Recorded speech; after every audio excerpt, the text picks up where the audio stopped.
thank you to all of you for joining us at the Coin Street Neighbourhood Centre.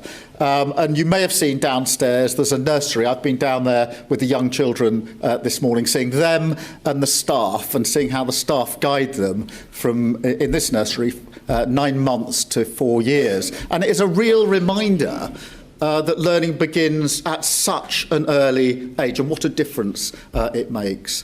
And that giving our children the best start in life, unlocking their full potential, is so important to our country's future. And that is the purpose of this government in a nutshell. Now, I said it at Labour Party conference. We have a plan for a Britain that is built for all, and we're going to unlock the potential of every single person and community in this country.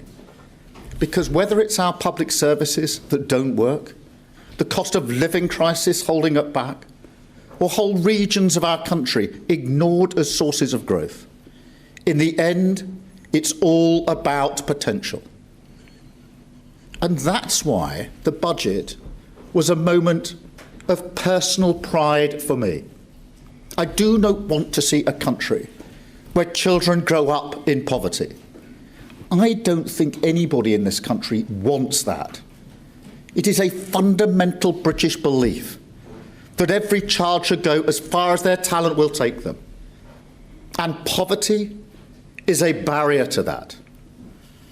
Just think about it. Think about the skipped meals, the cold bedrooms, the school uniform that is too small or worn through.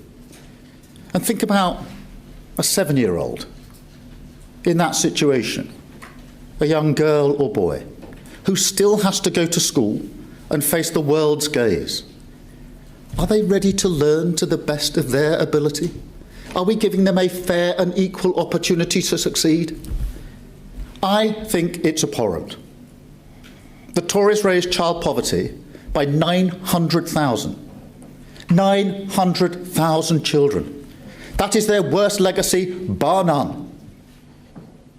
It's not just abhorrent, it's also counterproductive. On Wednesday last week after the budget, the Chancellor and I went to a hospital, and we were speaking to the staff who'd gathered there. And we told them that we're lifting the 2-child limit, and they cheered. And they did so, and they said to us, that matters because you wouldn't believe how many children come through our doors of our hospital because of poverty. Poverty in Britain today. So this is a public services issue. It can help to lift the pressure on the NHS. It's an economic issue, a sound investment in our long-term potential. And it's a fairness issue. And this is what the Tories need to understand about the Britain that they built. 3/4 of children growing up in poverty today come from working families. Now, some of the parents I met downstairs, some of the parents I met in Rugby were on the road last Thursday. They told me, as so many parents do, that they're working harder and harder, but their wages struggle to meet their costs. And I know what that feels like. I remember my family sitting around the kitchen table, worrying about the bills. How are we going to pay them all? And we as a family couldn't pay them all. And that's why, in our case, our phone was cut off. And that is still the reality of Britain for far too many people. And so, yes, I am proud. I'm proud we scrapped the 2-child limit. I'm proud we're lifting over 500,000 children out of poverty. Proud we raised the national minimum wage again. That is what a Labour government is for, making life better for working families, unlocking their potential, and giving our children a fair chance to get on. And that is the story of the budget. There were necessary choices. Of course there were. Fair choices, I would argue. Tax rises do make life harder for people. I understand that. It's obvious. And I'm not going to pretend that there aren't alternatives. Politics is always about making choices. We could have cut public services. We could have ignored child poverty. We could have rolled the dice with extra borrowing. But I firmly believe that those options have been tested to destruction. I mean, we all know the risks of reckless borrowing. That is the path that Liz Truss took. And you can see the cost in any bill, mortgage, car loan, anything affected by interest rates. But also, look at the OBR's analysis of productivity. And it's crystal clear to me that austerity scarred the long-term productive capability of this country. So why would we repeat it? That is what we inherited. Public finances and public services in total crisis. Growth weak for years. But if you'd said to me 17 months ago, on the first day of government, that by now we would have cut NHS waiting times, cut immigration, cut child poverty by a record amount, if you'd said to me that Britain would now be cutting borrowing faster than any other G7 country without cutting public investment, that our fiscal headroom is up significantly, economic growth is beating the forecasts, with wages up more since the election than in a decade of the previous government, if you'd said to me, because of all that, we can tackle the cost of living for working people, freezing rail fares, freezing prescription charges, freezing fuel duty, slashing childcare costs, driving down mortgages, taking £150 off your energy bills, £300 for poorer households, then I would say yes. That is a record to be proud of. And I am proud. I'm proud the public services.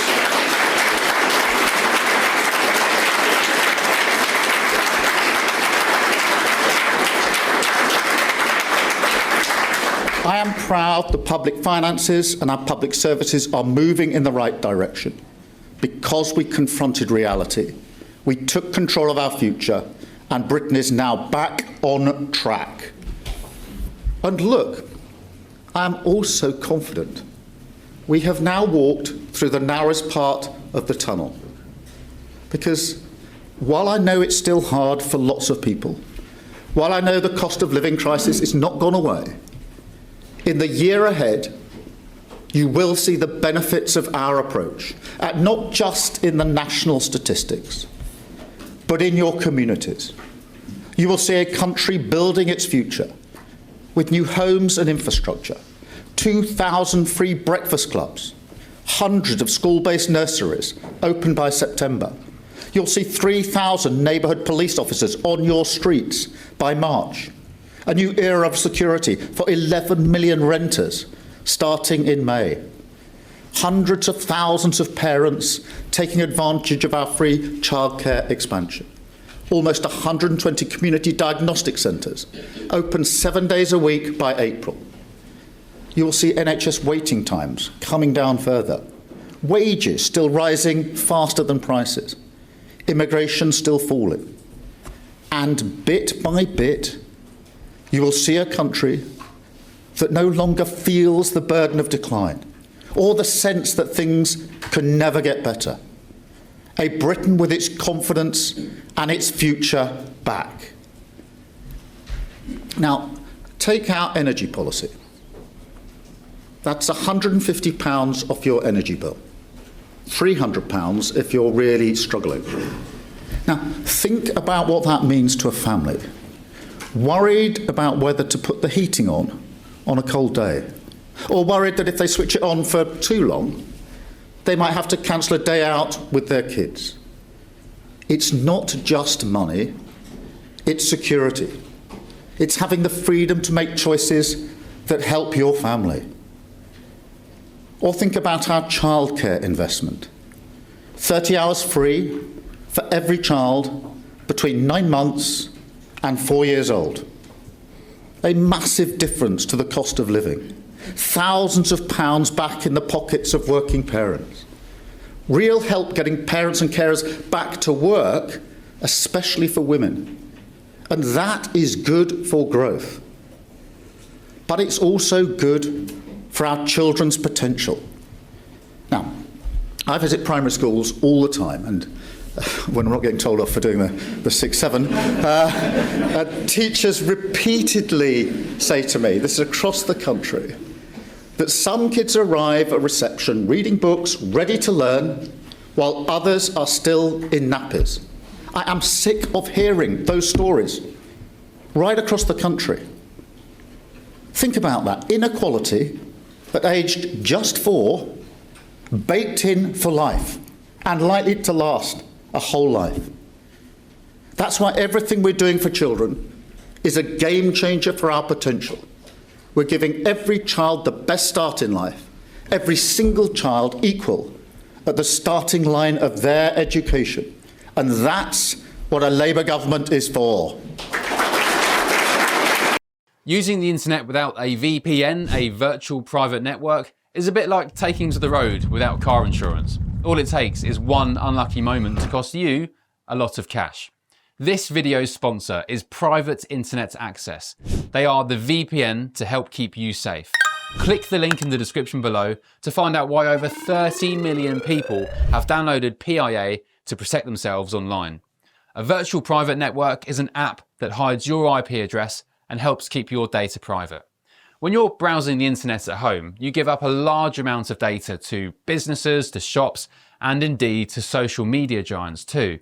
Hackers have the ability to steal your personal data with ease, including sensitive information such as passwords, keystrokes, and even your personal photos. Private Internet Access helps protect your personal data by encrypting your internet connection to keep your data out of the hands of cyber criminals. And it's not just hackers either to be concerned about. Information can be censored too. When Canada passed their C18 bill, social media giants decided to ban news content on their platforms. But PIA can protect your ability to consume the news and content you love.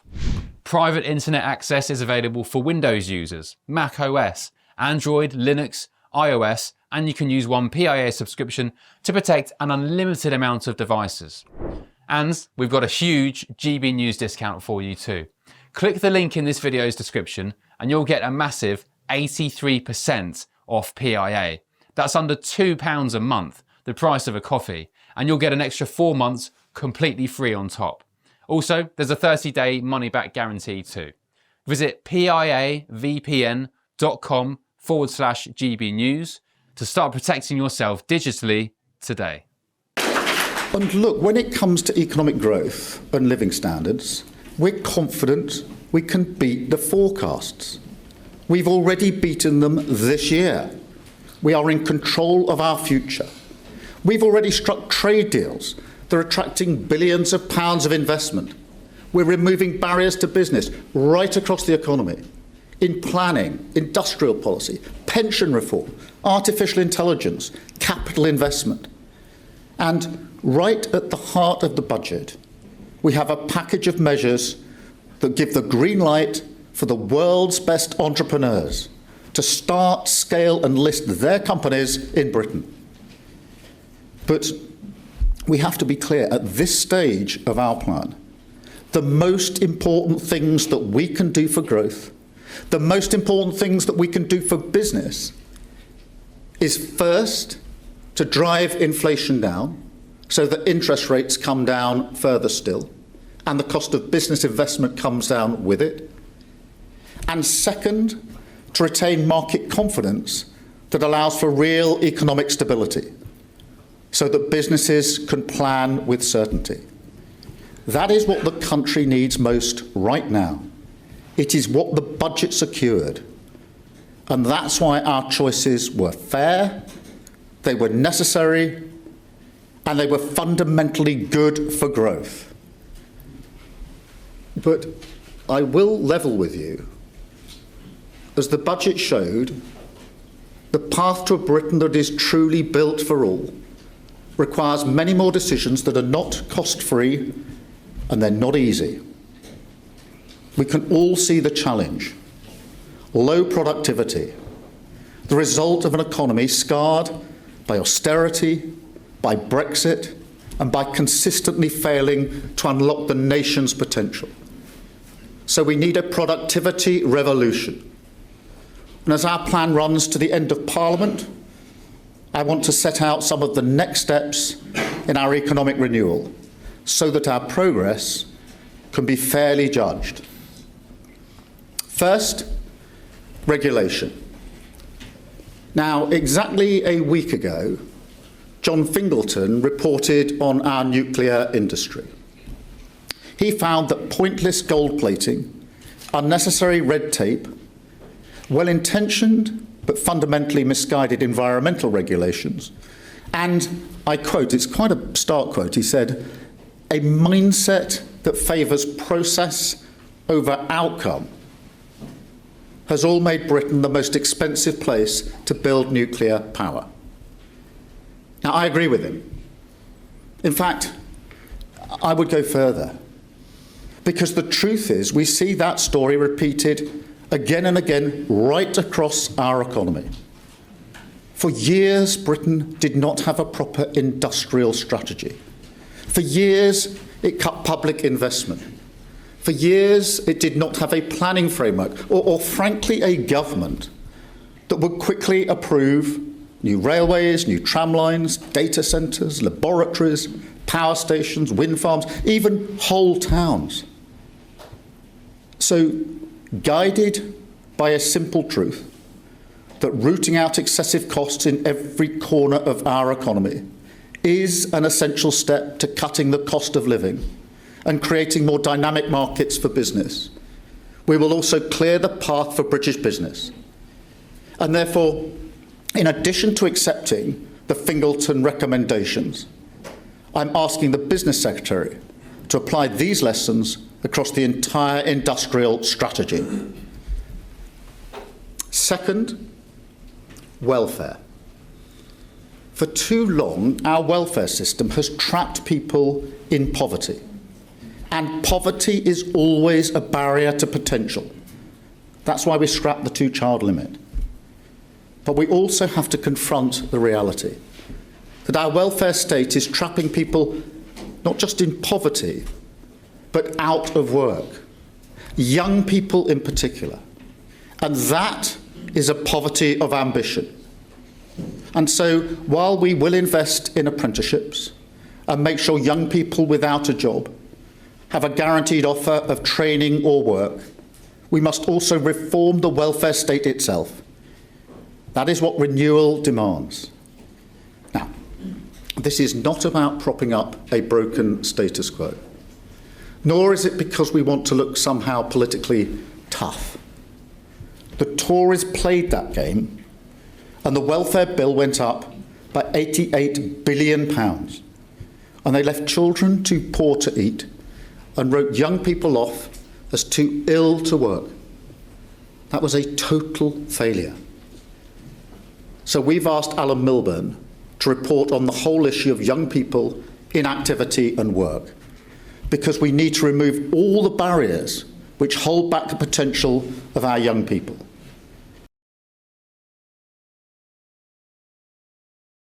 He was in government before. Well, that's Keir Starmer there giving a speech in Labour HQ. He's just started to talk about Did you think it was an oratorical welfare. triumph? Don't think you did.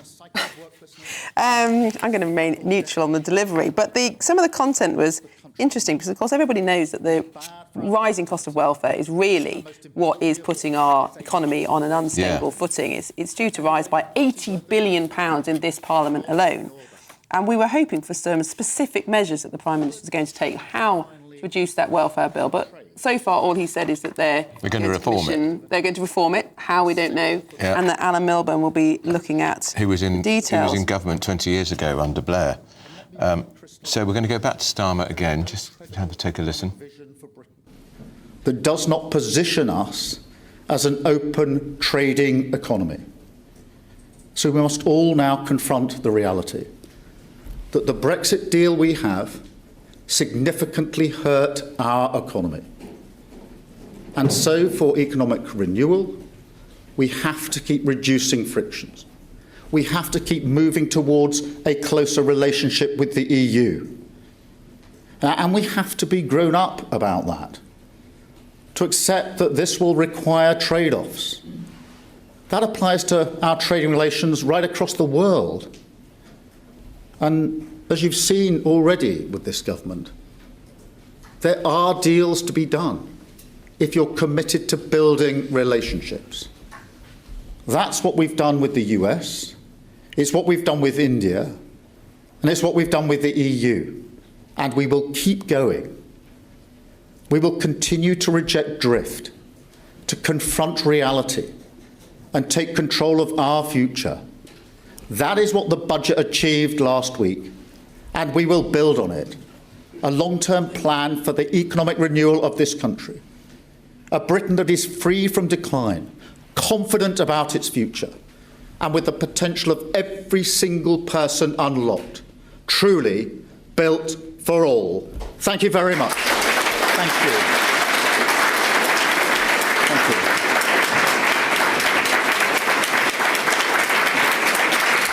Thank you.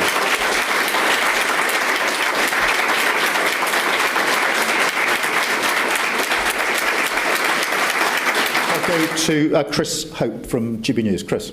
Chris Hope, GBNews. Prime Minister, you wanted to tread lightly on our lives before you were elected. You were different from the Tory party, but aren't you exactly the same? From David Lammy repeatedly not being clear about an escaped migrant in the House of Commons, to Rachel Reeves talking about a black hole that wasn't actually there. Now you want to cut benefits, but trust matters. How can our viewers trust anything you say? Well, Chris, I simply don't accept the starting proposition. I'm really sorry. When I was told that we started the budget process minus £16 billion, I didn't cheer. I didn't think it was good. I thought it was a very bad starting position. I was curious as to why the productivity review had been done this year and not previously, but there we are. That's the nature of the beast. It's done, and the price is calculated, and I'm handed the tab. Minus £16 billion. Not suggesting the other figures aren't there, but it is not. I won't accept the proposition that somehow this was a good starting point. I'm £16 billion down on what I thought I'd have. And I know the impact that's going to have on your viewers. Because I know for them that the cost of living is the single most important issue. I know for them they are going to be worried at the beginning of the month in January, is their season ticket going up? Because they normally get whacked with that pretty early in January. Prescription charges matter to them, and their energy bills matter to them. And there are choices, therefore, that can or can't be done if you start with minus £16 billion. So I simply, I know it'll be put to me many, many times, I simply don't accept the proposition that somehow starting your budget process minus £16 billion is a particularly good starting point. If that hadn't have happened, I'd have had £16 billion more to weigh in the options and the choices that we made. 2/3 of the headroom is £16 billion. So you can see the significance of that amount of money. I think all I can do is explain the impact that these decisions have on your viewers, and to assure them that I am well aware that the number one issue for them is the cost of living, and that's why in the budget and all the other decisions, I mean, last week we were doing free school meals, free breakfast clubs, free childcare. All of these are good for children in their own right, but they're also really important cost of living measures as well. And I think for many of your viewers, they will, I hope, be pleased to see things like those measures going in. The childcare is a real game changer for so many parents and carers across the whole country. Thank you very much, Chris.